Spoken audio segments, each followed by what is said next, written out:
All right, let's dive right into this explainer. Today, we're unpacking a mystery hidden deep within the human mind. We're going to be deconstructing one of the most fascinating tensions in human history, this incredible, totally unresolved collision between ancient myths and modern neuroscience. This is a topic that has recently caught the spotlight from everyone, from modern wellness seekers like Brian Johnson to cultural commentators like Joe Rogan. And it's easy to see why. It absolutely bends our understanding of reality, biology, and the unknown. So, I want you to imagine for just a second that there is a literal door hidden inside your skull. Now, your first instinct is probably to ask, wait, is this just poetry? Is it simply a colorful metaphor for our imagination? Or is there an actual biological reality waiting to be unlocked in there? Because for centuries, people have fiercely debated whether this hidden gateway is just a cool myth or literally a secret password to the universe built right into our biology. Now, what's really interesting is how we look at this. When mainstream science looks inside the brain, they find the pineal gland. It's a tiny, fragile pine cone-shaped organ roughly the size of a grain of rice. It's so small it's often completely ignored, just silently functioning as a part of our endocrine system. But on the flip side, ancient traditions, particularly in ancient India, viewed this exact same tiny gland as the Ajna chakra, or the third eye. To them, it wasn't just biology, right? It was the literal seat of consciousness, a literal vantage point where the soul could step beyond this world and into entirely other dimensions. To really grasp how a tiny gland could act as a dimensional bridge, we've got to talk about brain chemistry. Normally, our brains run on everyday messengers. You've got serotonin, which regulates your mood, and melatonin, which controls your sleep and your dreams. These are the ordinary chemicals that just manage our daily lives. But then, we have their cousin molecule, DMT, sometimes called the spirit molecule or the God molecule. Chemically, DMT is structurally very similar to those everyday messengers, but it is infinitely more explosive. While serotonin tweaks your perception, DMT completely shatters it. It doesn't just bend reality, it literally breaks reality into pieces, unfolding these crazy fractals and seemingly collapsing time itself. Okay, pause for a second, because before we go any deeper into the mystery, we absolutely must acknowledge the stark realities of this molecule. DMT is not something to be taken lightly, at all.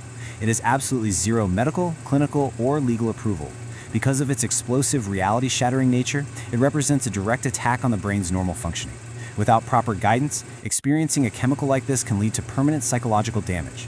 It strips away mental stability in a single blow and can leave a mark on the human psyche that never truly fades. So that's absolutely crucial to keep in mind. Now, when someone actually undergoes this massive sensory overloading journey, the onset is incredibly fast. Within seconds, the ordinary room dissolves and the traveler enters three very distinct stages. Stage 1 is geometry.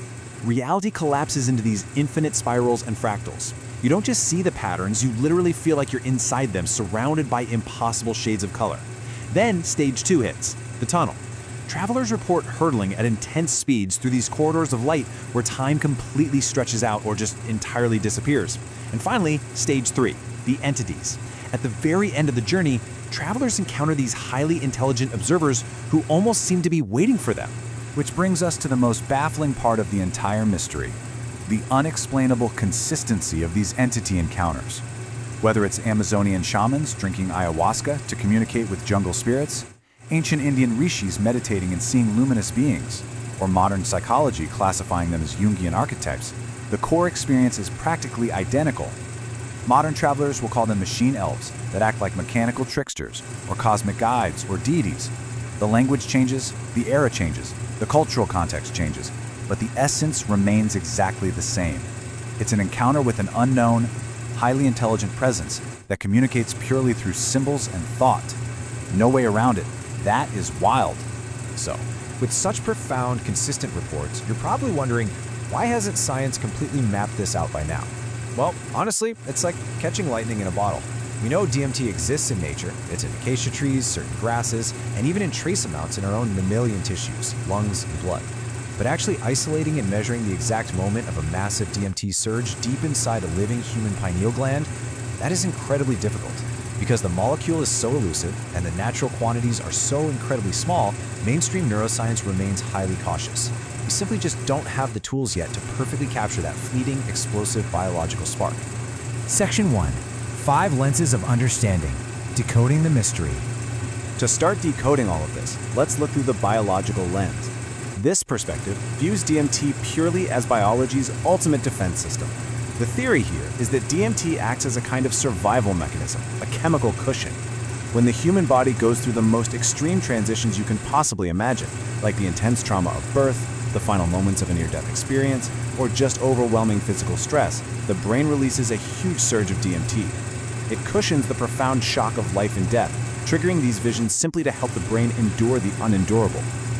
Moving away from biological survival, we shift over to the psychological lens. This one completely flips the script and looks purely inward.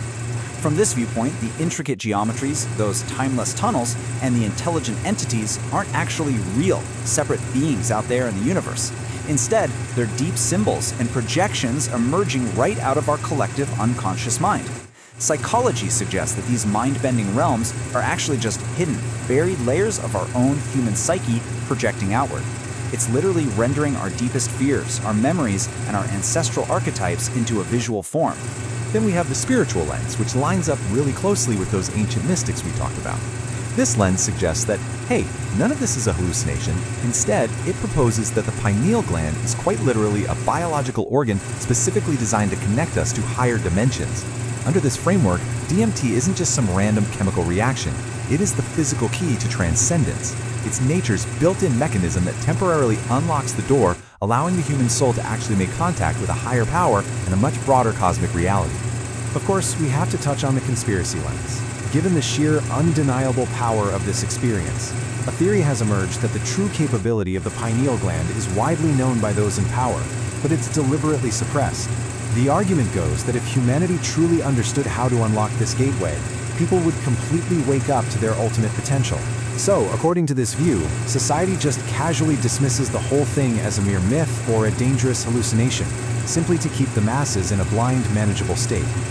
And finally, we look through the philosophical lens. This one is a real paradigm shifter because it completely flips how we view the brain. What if the brain doesn't actually produce consciousness at all? This lens asks us to consider the incredibly profound idea that our brains, and specifically the pineal gland, might just be biological antennas. Think about it. A radio doesn't create the music it plays, right? So maybe the brain doesn't create consciousness. Instead, it acts as a transmitter, normally tuned to the frequency of our everyday physical world. DMT then simply changes the dial, tuning our antenna into alternate parallel realities that are existing all around us all the time. Ultimately, the whole tension we've been unpacking really comes down to this fundamental divide. Science calls it an endocrine organ. Mystics call it the third eye. We have this profoundly mysterious molecule naturally occurring in our environment and our biology. We have a tiny little organ carrying a myth far, far larger than its physical size. And right there in the middle, we have human beings, experiencing this unexplainable consistency in their visions, caught exactly between the strict, hard measurements of biology and the absolutely limitless boundaries of mysticism. Which brings us to the end of our explainer, leaving us with the ultimate and frankly the most provocative question of all. What is consciousness?